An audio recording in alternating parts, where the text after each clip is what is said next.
Hi, so today we're going to go over a couple of the battles that the British and the American colonists fought in.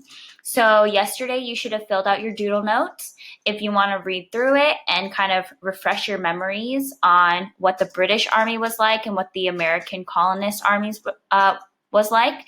You can do so right now.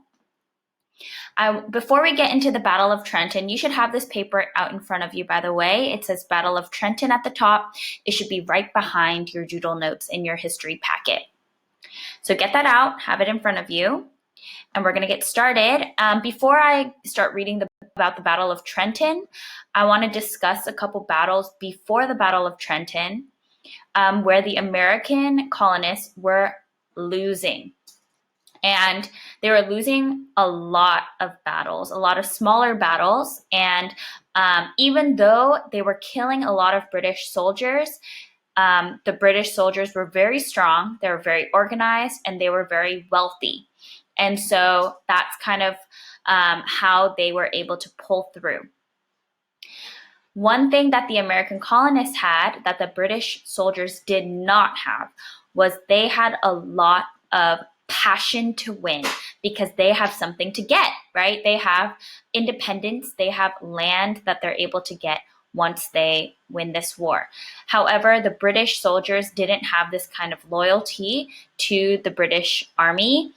If they got tired, sometimes they would even ditch their army. So passion was one thing that the British army didn't have. The Americans were really fighting for something they believed in, and that's why they continued to fight even though they were losing. If you don't remember, the American soldiers were very poor, did not have a lot of weapons, and it was a very long, hard battle for them. Before the Battle of Trenton, the Americans were always playing defense. The British soldiers were always attacking the Americans, and the Americans were always holding off the British and trying their best not to completely be annihilated. Well, let's get into the Battle of Trenton. This is the first fight that George Washington led and was able to defeat the British. They were playing on offense this time. They weren't on the defense. So let's read through this, and then we're going to answer a couple of questions. If you feel like you can read through this and answer the questions on your own, you're more than welcome to stop the video now and start your paper. If you want to hear me read it out loud and then explain each of the questions, you can stay on the video. All right, so the Battle of Trenton, surprise attack. George Washington and the Continental Army, or the American Army, crossed the Delaware River into New Jersey on December 25th, 1776. This was a Christmas Day attack on the British, and it was a surprise attack. And the reason why they had won is because nobody expected them to come on a holiday. All the British soldiers during this time were drunk and celebrating and sleepy. They had no idea what was in for them. So let's keep reading. In a surprise attack on the British, they had a decisive victory, helping turn the war back in the Americans' favor. Remember, the Americans were losing at this point, so it kind of turned the tide. This attack occurred on Christmas in the cold of winter when the wind was blowing and it was snowing. George Washington and the Continental Army camped on one side of the Delaware River. The British army of Hessian soldiers held the town of Trenton on the other side. Hessian soldiers are hired soldiers, so they're not even British. It was an icy and dangerous river between the two armies, and it did not look to be a good day for fighting.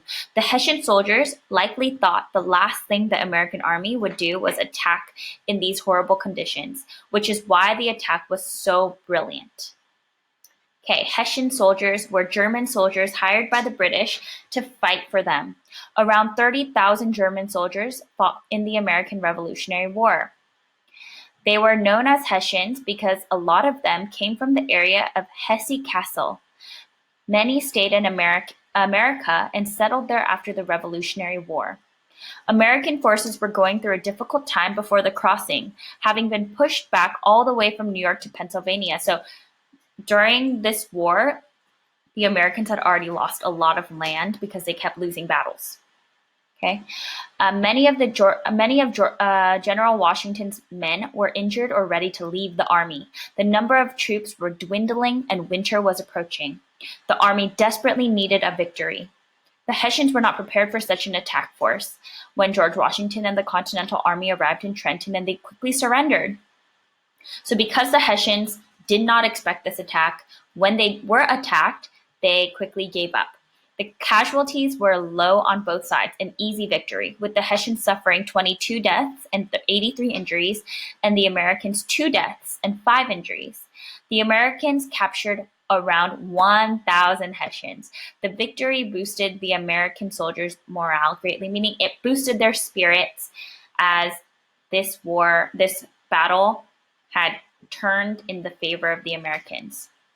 River crossings. There were actually 3 crossings of the Delaware River. The first was the famous one where the army surprised the Hessians and won the Battle of Trenton. The second crossing was to return back to the American army's original camp. During the second crossing, they brought the 1,000 Hessian prisoners, as well as all the weapons they had captured across the river. The third crossing was a few days later. General Washington and the army crossed again in order to push back that was left of the British army and take back much of New Jersey. Let's go down here, Battle of Trenton. You're going to complete the chart. What are the dates of the Battle of Trenton? Where was it located? Who are the American leaders? Who are the British leaders? Okay, you can stop now. All right. Who are the British leaders? 2 facts about the battle and the outcome. What happened after the battle? So who won? Now you're going to go through these 5 questions and answer them multiple choice. Remember, if you are confused about the answer, you have the answers in here somewhere. You just need to skim through it one more time. Okay? If you have any questions, please let me know. I hope this is informative for you as the first American victory in the Revolutionary War.